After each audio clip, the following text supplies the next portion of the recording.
আসসালামু আলাইকুম প্রিয় দর্শক। আজকের এই নিউজ আপডেটে আপনাদেরকে জানাবো ভারত এবং পাকিস্তানের যুদ্ধাবস্থা নিয়ে।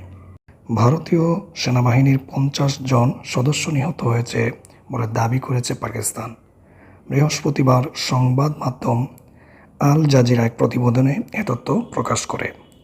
প্রতিবেদনে বলা হয়েছে, পাকিস্তানের তথ্যমন্ত্রী আতাউল্লাহ তার বলেন, ভারত শাসিত ও পাকিস্তান শাসিত কাশ্মীরকে বিভক্তকারী নিয়ন্ত্রণ রেখায় গোলাগুলির সময় পাকিস্তানের সশস্ত্র বাহিনীর হাতে 40 থেকে 50 জন ভারতীয় সেনা নিহত হয়েছেন। দেশটির পার্লামেন্টে আইন প্রণেতাদের উদ্দেশ্যে দেওয়া ভাষণে তিনি এই দাবি করেন। এর আগে ভারতের পাঠানো 25টি ইসরায়েলি হার্প ড্রোন ভূপাতিত করেছে পাকিস্তানের সশস্ত্র বাহিনী। দেশটির আইএসপিআর জানায়, পাকিস্তানের সশস্ত্র বাহিনী তাদের সফট কিল এবং হার্ড কিল দক্ষতা সম্পূর্ণরূপে ব্যবহার করে ভারত কর্তৃক পাঠানো 25টি ইসরায়েলের তৈরি হার্প ড্রোনগুলি করে নামিয়েছে।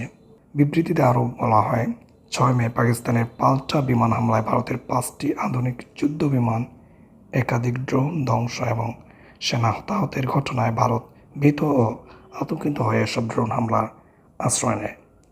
সুতরাং প্রিয় দর্শক, এই হলো আজকের নিউজ আপডেট।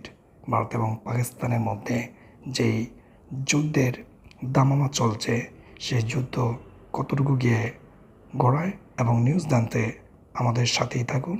চ্যানেলটি সাবস্ক্রাইব করে রাখবেন। ধন্যবাদ। আসসালামু আলাইকুম।